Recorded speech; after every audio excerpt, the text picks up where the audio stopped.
Baik, jadi pada pertemuan kali ini kita akan mereview perkuliahan yang sebelumnya sudah kita lakukan, ya, materi-materi yang sudah disampaikan tentang sistem pengendalian manajemen. Ya, jadi seperti yang saya katakan, sistem itu adalah kumpulan elemen, ya, kumpulan elemen yang setiap elemen itu dia memiliki fungsinya masing-masing, ya, memiliki fungsinya masing-masing. Kemudian mereka bekerja sama, ya, bekerja secara bersama-sama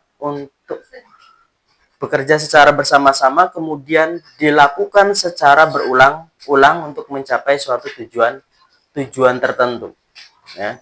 Saya sering ibaratnya tangan ini, ya kan, sistem ini ibaratnya tangan ini adalah bagian dari sistem, ya.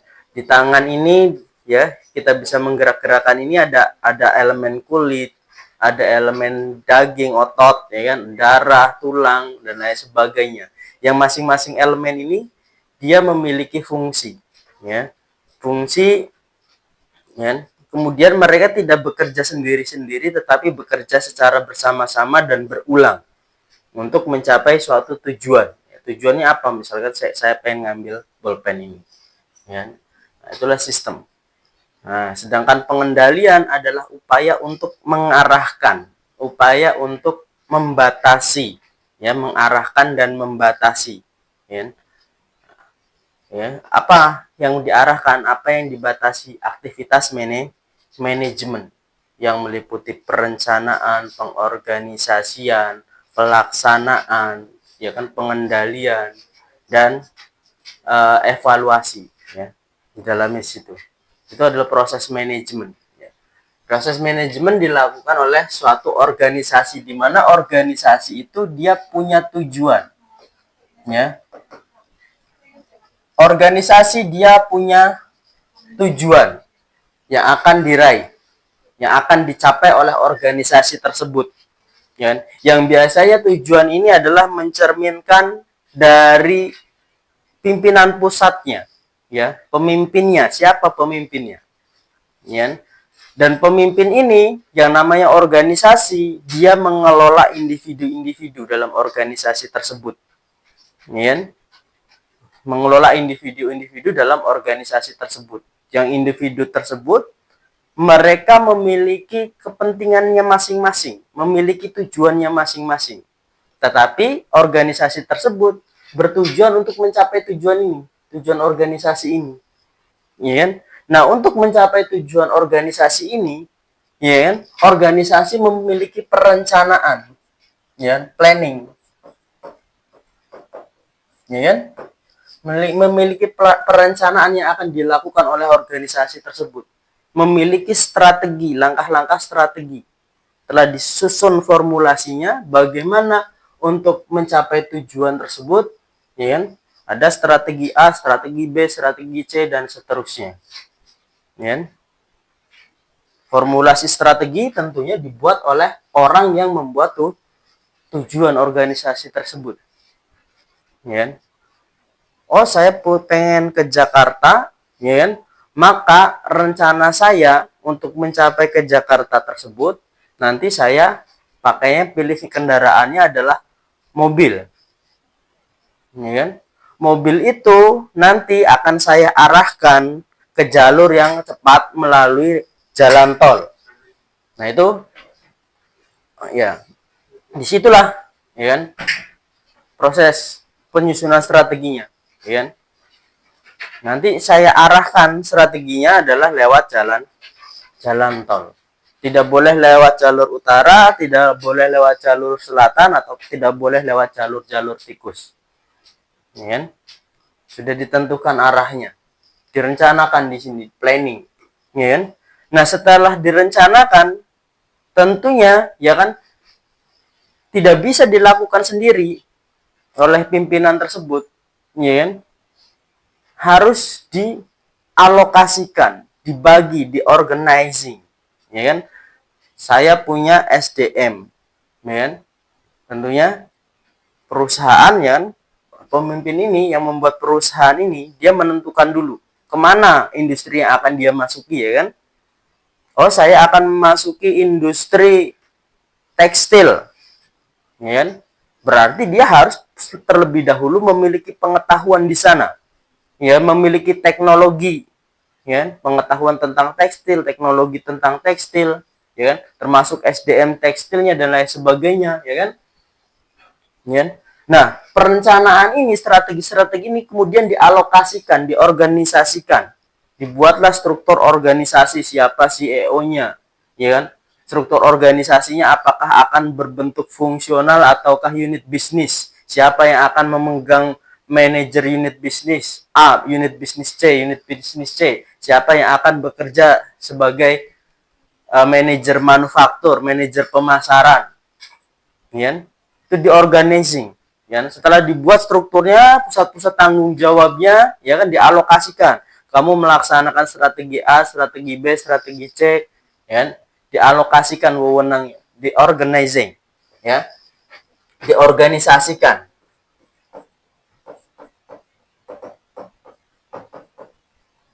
Ya, setelah diorganisasikan, ya, sudah terbentuk struktur organisasinya, maka selanjutnya adalah proses actionnya, ya kan?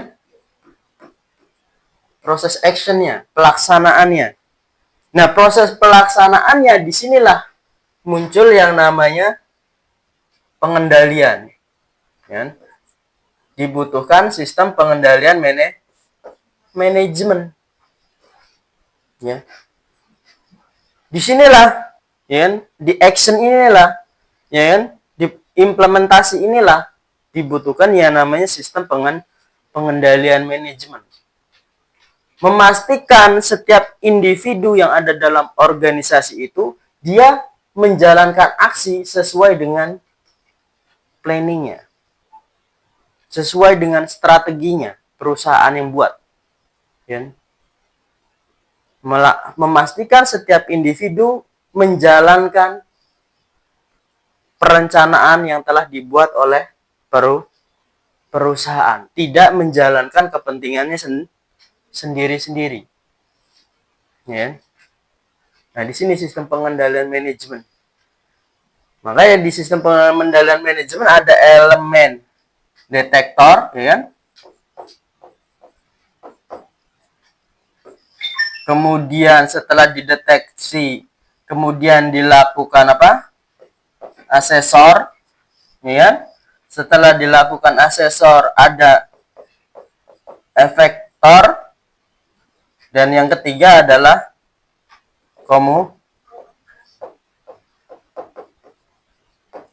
jaringan komunikasi. Ya. Kita mendeteksi nih aksi yang di sini yang dijalankan individu-individu dalam organisasi ini sudah sesuai belum dengan perencanaannya? Sudah sesuai belum dengan tanggung jawabnya, pembagiannya, ya kan? Aksinya ini yang dideteksi, dibandingkan antara aksi yang dilakukan dengan perencanaan yang dibuat. Ya. Nah, perencanaan ini, strategi ini, ya, perencanaan atau strategi ini menjadi standar, ya, menjadi standar perusahaan untuk mengukur kinerja tadi yang telah diorganisasikan di sini. Oh, manajer manufaktur, bagaimana actionnya dia, ya kan? Sudah menjalankan ini belum strateginya, ya? Sudah menjalankan strateginya atau belum? Ya. Kalau misalkan terdeteksi, oke, di lapangan dia melakukan seperti ini, ya, melakukan A, dibandingkan dengan strateginya, bener nggak antara aksi dengan strateginya? Ya, dibandingkan antara strategi dengan aksinya sama atau tidak? Jangan-jangan berbeda, ya, tidak sesuai dengan langkah strateginya, ya. Di detektor aksinya seperti apa. Kemudian setelah di detektor tadi di asesor, sama atau tidak dengan strateginya, ya. Aksinya ini diakses.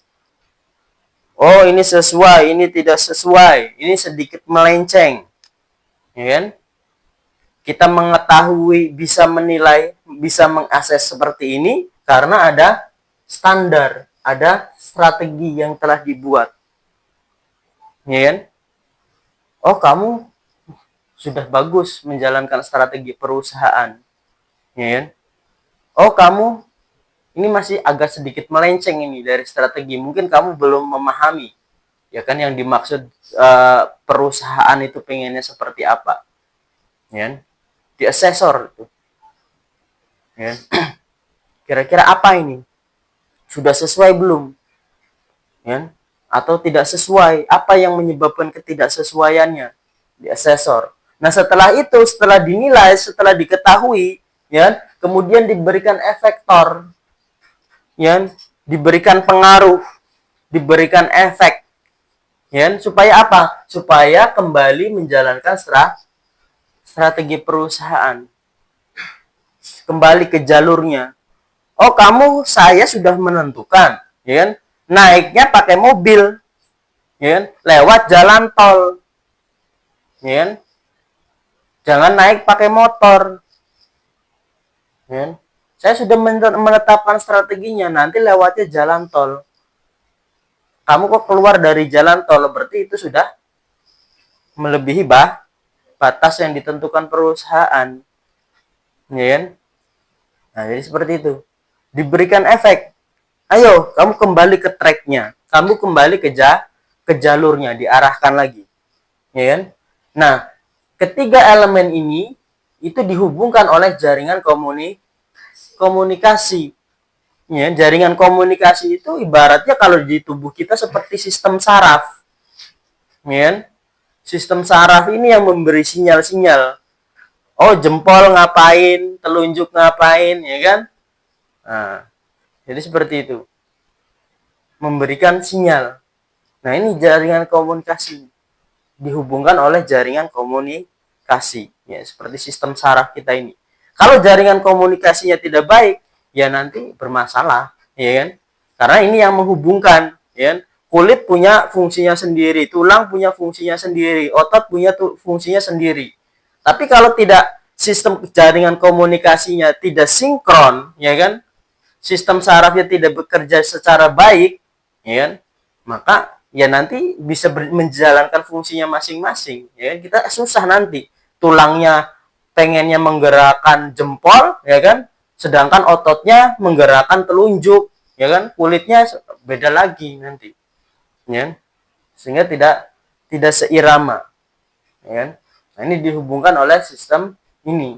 Nah, hasil ini nanti akan evaluasi, ya, ya, efektor dievaluasi, ya. Itulah sistem pengendalian manajemen, cara bekerjanya, ya. Makanya tugas dari para manajer itu, terutama manajer puncak, selain dia membuat perencanaan, selain dia merumuskan, memformulasikan sebuah strategi, dia juga perlu melakukan upaya bagaimana menyelaraskan tujuan, ya. Bagaimana ini menyelaraskan tujuan, ya, supaya tujuannya sama dengan perusahaan, ya. Ada banyak faktor yang menyebabkan, ya, orang itu, apa sih sebenarnya yang memotivasi seseorang itu menjalankan kepentingannya sendiri, ya kan? Apa itu yang memotivasi, ya kan? Apa sih orang yang memotivasi dia mau menjalankan tujuan organisasi, ya, itu harus diketahui. Nah, sistem pengendalian manajemen ini tujuannya apa? Tujuannya adalah untuk mengetahui kelemahan-kelemahan, ya kan? Tadi apa kira-kira ya yang menyebabkan seseorang itu kemudian dia termotivasi untuk menjalankan kepentingannya sendiri dan meninggalkan kepentingan organisasi. Nah, kalau misalkan ada seperti itu, bagaimana cara menutupnya? ya kan? Supaya mereka tetap menjalankan tujuan organisasi. Tapi organisasi juga berupaya bagaimana agar tujuan itu selaras, ya kan? Makanya ada proses rekrutmen, ya kan?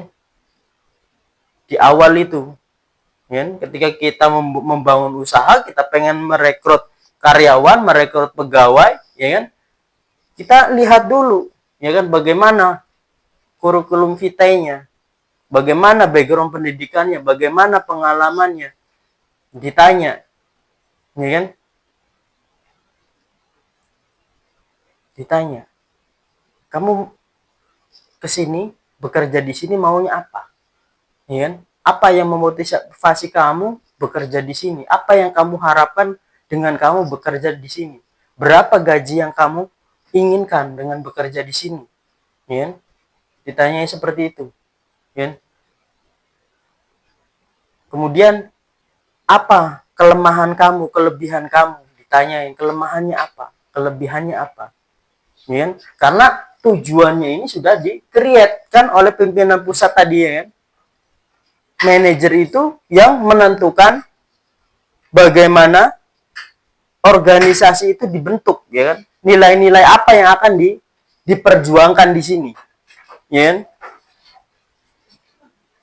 Jadi pimpinan organisasi itu dia yang membentuk.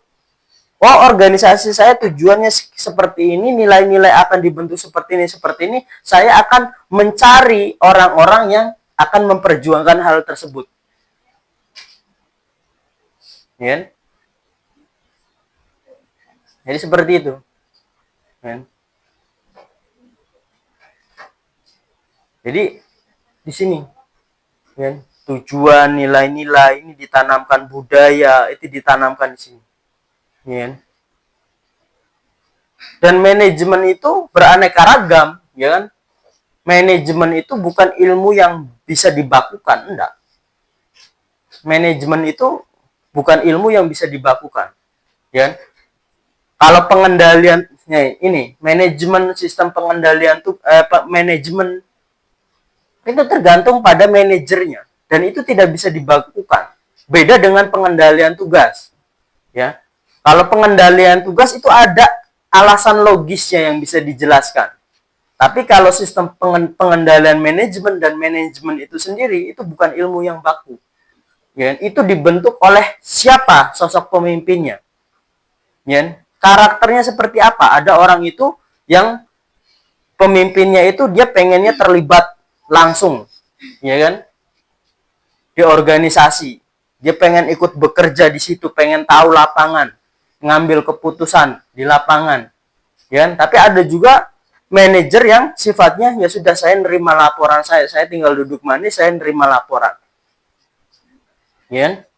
Dan karakternya berbeda-beda, ya kan? Ada yang karakternya rapi, ya kan? Pakaiannya jas, ya kan?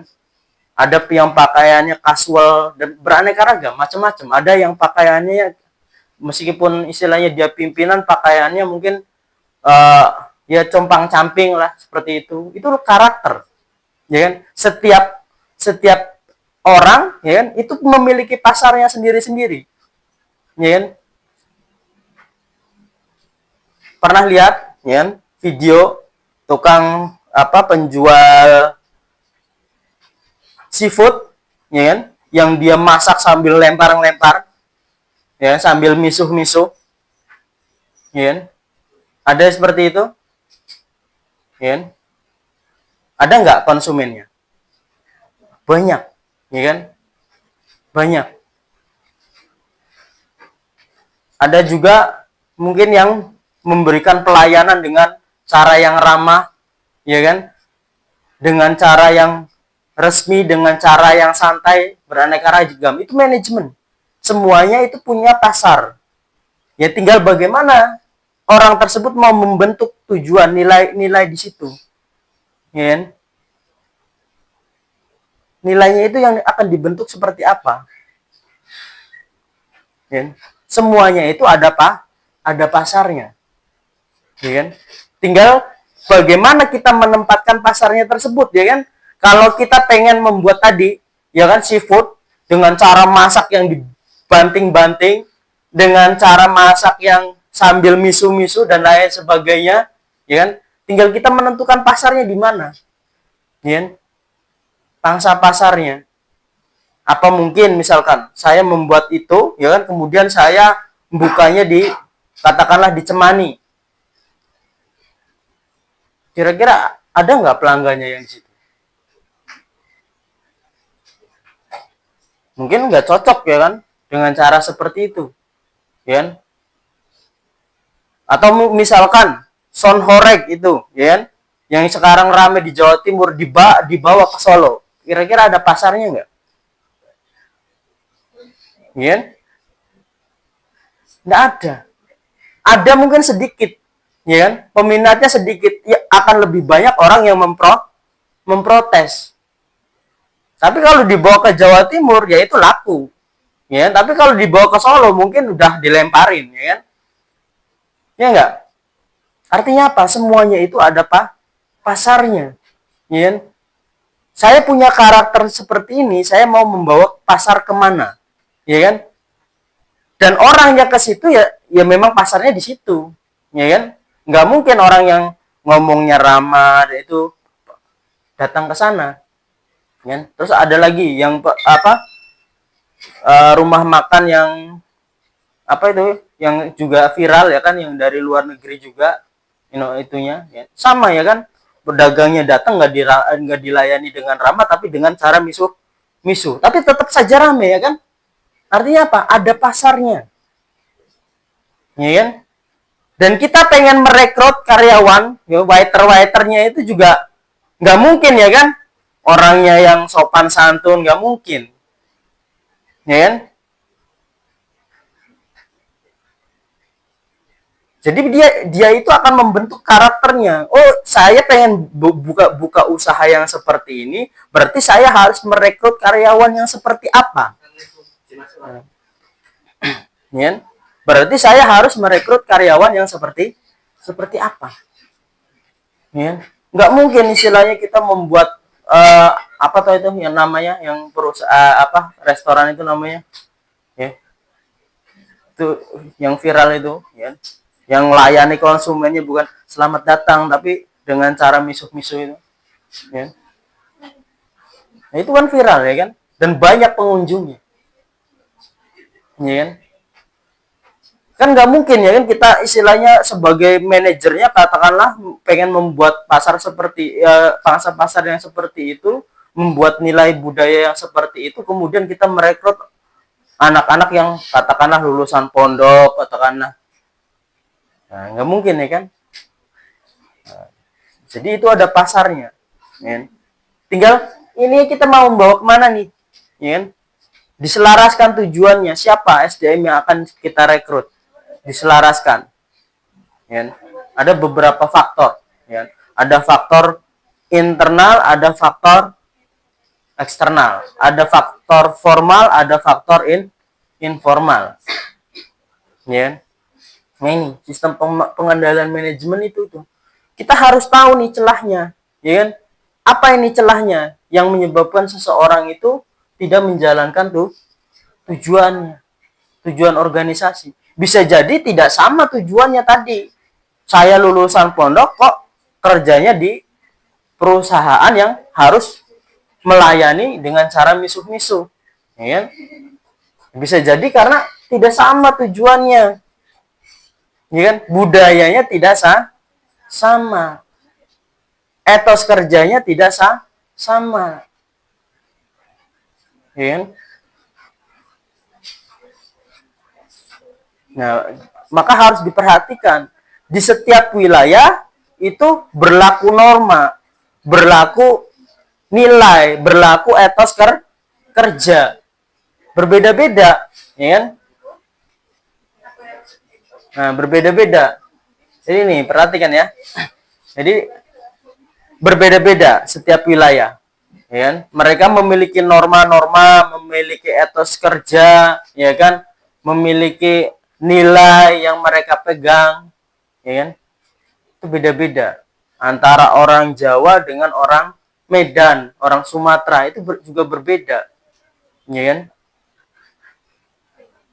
Misalkan kita membuat hotel atau restoran itu tadi ya, katakanlah hotel, membuat hotel di Jawa, ya, dengan pelayanan yang apa, ciri khas dengan nilai-nilai norma-norma Jawanya, kesopan santunan di Jawa.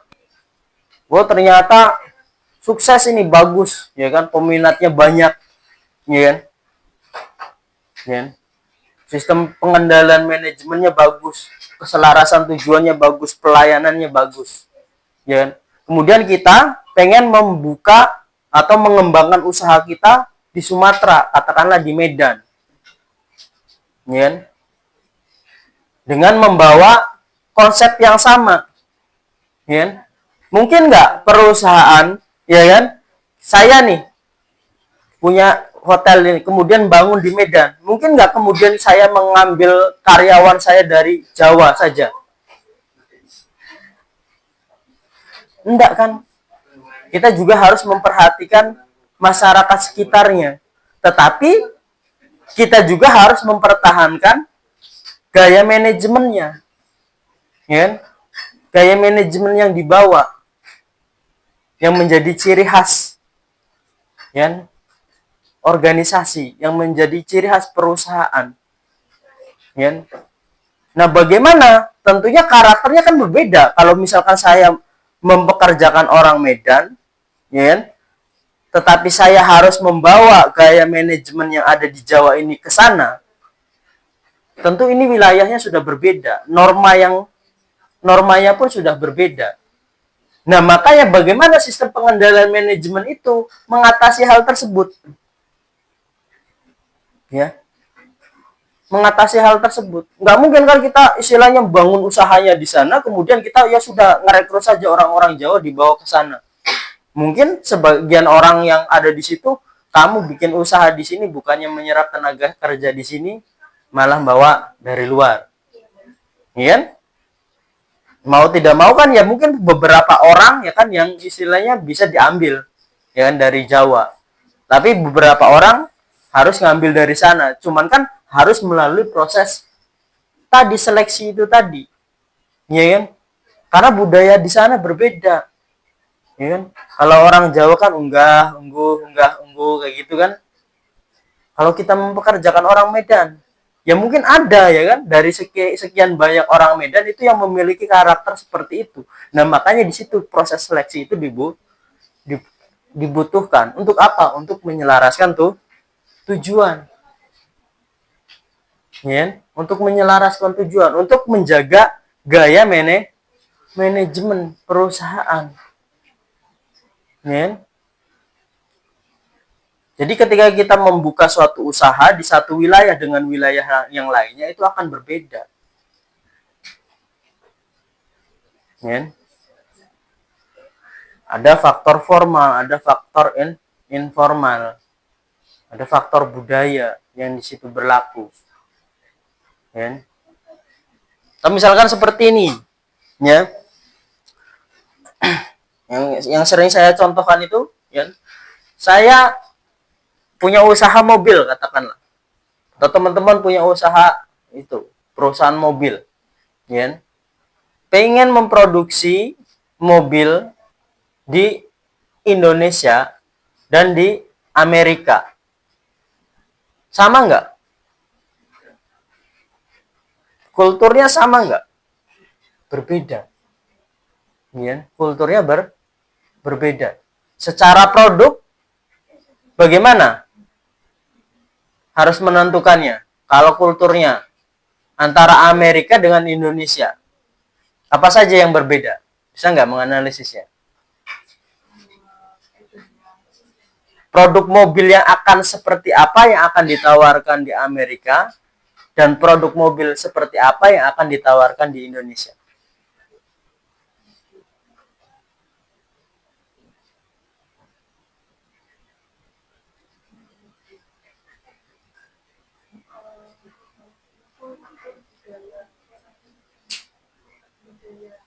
Apa coba?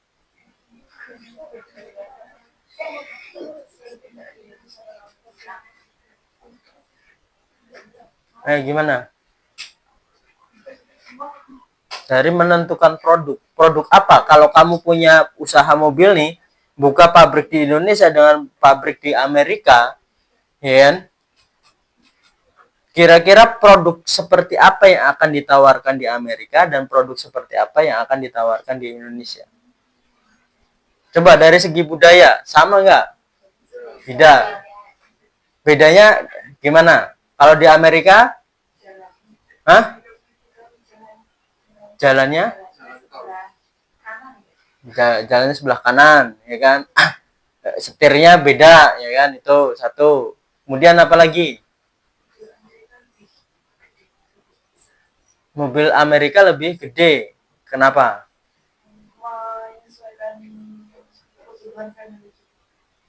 Di sana kebutuhan family-nya berarti keluarga besar gitu ya. Di Amerika keluarga besar apa kecil? Kecil ya. Kalau di Amerika itu keluarganya kecil.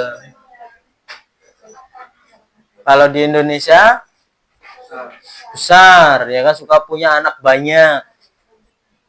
Ya. Kalau di sana lebih individualis.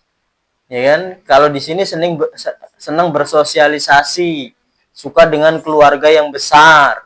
Indonesia. Siapa lagi? Berarti dari itu saja kira-kira produknya akan seperti apa yang ditawarkan?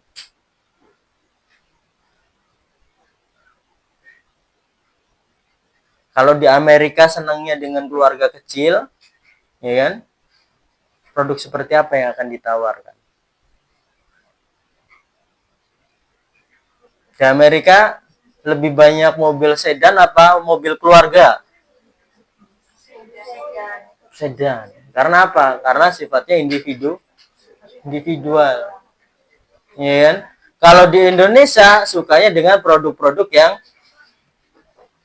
mobil-mobil keluarga.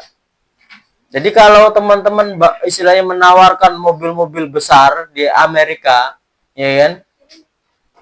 Itu lakunya kurang. Ya kan? Tapi kalau misalkan menawarkannya di Indonesia, itu lakunya besar ya kan, karena Indonesia tadi karakternya tadi suka keluarga besar ya kan, suka punya anak yang banyak. Kalau di sana anaknya ya karena mereka sifatnya individualis ya seperti itu ya kan. Nah itu dari penentuan produk ya kan, dari penentuan produk, dari sistem pengendalian manajemen juga akan berbeda ya kan. Sistem pengendalian manajemen akan berbeda. Ya kan? Apa perbedaannya coba antara di Amerika dengan di Indonesia? Kemudian yang kaitannya dengan sistem pengendalian manajemen.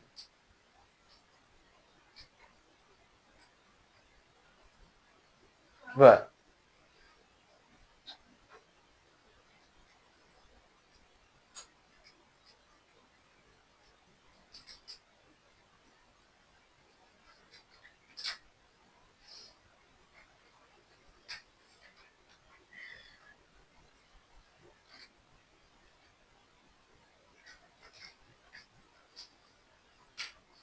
Apa yang membedakan?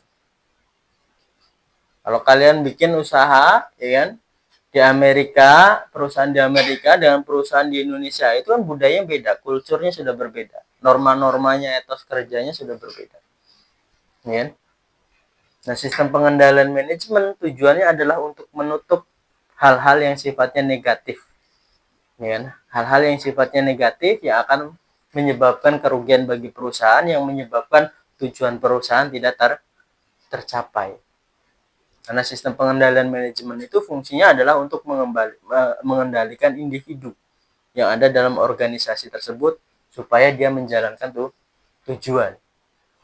Ya. Maka sistem pengendalian manajemen itu tadi tidak bisa dibakukan. Ya. Meskipun gaya manajemennya sama, kita membuat perusahaan di wilayah yang berbeda, sistem pengendalian manajemennya akan berbeda. Ya. Karena apa? Karena ada orang yang karakternya kalau misalkan diawasi itu ada yang suka Saya suka kalau misalkan kerja diawasi. Tapi ada juga yang karakternya tidak suka diawasi. Ya kan? Mereka pengennya dipercaya, ya sudah dipercaya saja. Ya kan? Kalau misalnya nggak percaya, nggak usah mempekerjakan saya.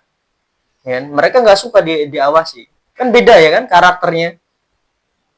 Tidak bisa dengan sistem pengendalian manajemen yang sama, tidak bisa. Ya kan? Ada orang yang santai, ya kan? Ada orang yang pengennya resmi, ya kan? Apa-apa resmi. Kalau rapat resmi, ya kan? Pakaiannya harus seperti apa. Tapi ada juga pemimpin yang karakternya rapat juga, ya sudah pakai kaos, ya kan? Pakai apa? Ya. Nah, ini kan berbeda. Ya, tidak bisa kemudian disamakan sistem pengendalian manajemennya. Karena gaya manajemennya berbeda. Ya. Sehingga sistem pengendalian manajemen itu tidak bisa diseragamkan, tidak bisa dibakukan. Ya kan? Bergantung gaya manajemennya seperti apa. Setiap gaya manajemen ada pasarnya. Ya kan? Kamu pengen bikin usaha yang benar. Kayaknya sana nggak ada tuh. Nggak tahu ya, Pak. Berarti ada yang mainan. Ya. Jadi tidak bisa disamakan. Gaya manajemen itu akan menentukan. Dan gaya manajemen tidak bisa juga membakukan sistem pengendalian manajemen, tergantung wilayahnya. Setiap wilayah akan tidak, kalau dengan sistem pengendalian manajemen yang sama itu tidak akan optimal. Ya, tidak akan optimal. Ya. Kita bisa membakukan sistem pengendalian manajemen kalau apa?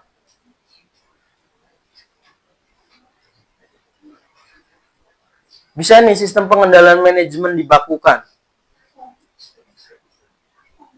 Caranya seperti apa?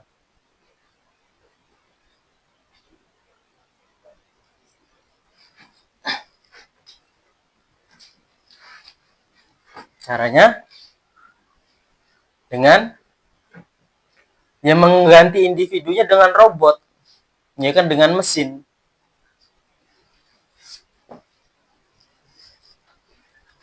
Remote AC nih. Nggak bisa, Yang mana Pak. Raisa? Ada baterainya. Oh, nggak tahu. Beda. Beda.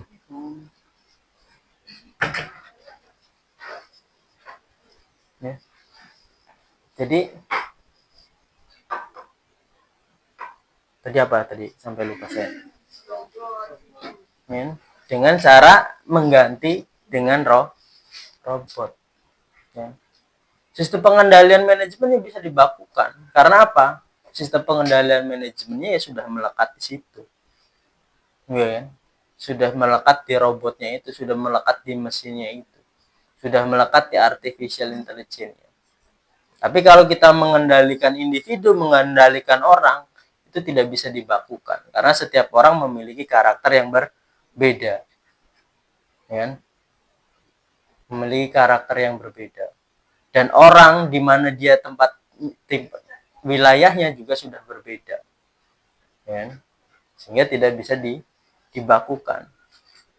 Nah, untuk itu, untuk membangun sistem pengendalian manajemen yang optimal, kita harus mengetahui celah-celahnya.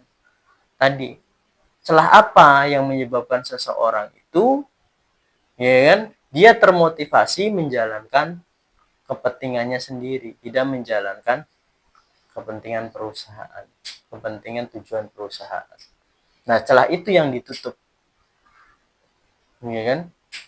Kalau pengendalian tugas, pengendalian fisik itu bisa dibakukan, ya kan? Oh, yang namanya yang mencatat, ya kan? Mencatat apa? Keuangan itu tidak boleh juga memegang uang. Harus dipisahkan. Itu namanya pengendalian tugas. Ya kan? Bisa rasional, ya kan? Oh, ya. Assalamualaikum, Pak. Monggo. Monggo. Nggih, monggo. Nggih, monggo. Masuk mawon mboten napa-napa. Nggih. Nggih, sama-sama. Ya, jadi lupa lagi sampai mana tadi.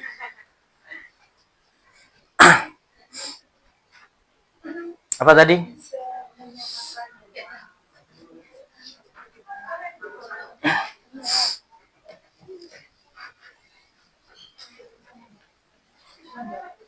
Nah, tidak bisa dibakukan, ya kan? Tidak bisa dibakukan karena karakter orang itu berbeda-beda dan karakter orang itu juga dipengaruhi oleh di mana mereka berada, wilayah mana, ya kan? Karena setiap wilayah juga memiliki norma dan etos kerja yang berbeda. Orang Amerika mungkin orangnya lebih kerja keras, ya kan? Lebih jujur mungkin, ya kan? Kalau orang tetapi mereka tidak ramah, ya kan, kurang keramahannya. Orang Indonesia ramah-ramah, ning tidak jujur, misalkan seperti itu, ya kan tentu berbeda, ya kan. Yang satu mereka jujur, ya kan, suka bekerja keras tapi tidak ramah. Yang satu ramah tapi etos kerjanya kurang, ya kan, biasa-biasa saja, ya kan, tidak jujur. Nah, itu kan sudah berbeda, ya kan? Maka sistem pengendalian manajemennya pun harus berbeda. Ya kan?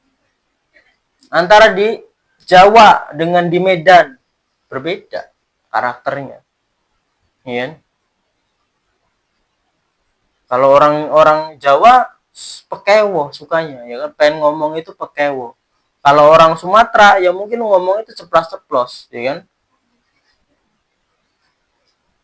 Nggak ada rasa pekewo. Nah, tentu akan berbeda sistem pengendalian manajemennya. Jadi seperti itu, tidak bisa dibakukan. Ya. Nah, tinggal kita bagaimana menentukan gaya manajemen kita, ya, dan bisa mendeteksi hal-hal tersebut, ya, mendeteksi di mana nih celah-celah yang akan saya tutup dengan sistem pengendalian manajemen, ya, baik dengan sistem pengendalian manajemen formal maupun informal, ya. Karena kita tidak bisa hanya istilahnya kekeh dengan sistem pengendalian formal saja tanpa memperhatikan hal-hal yang sifatnya informal, ya kan? Kita juga harus memperhatikan nih organisasi, ya, organisasi formal sudah ditentukan, ya. Oh, manajer manufakturnya si A,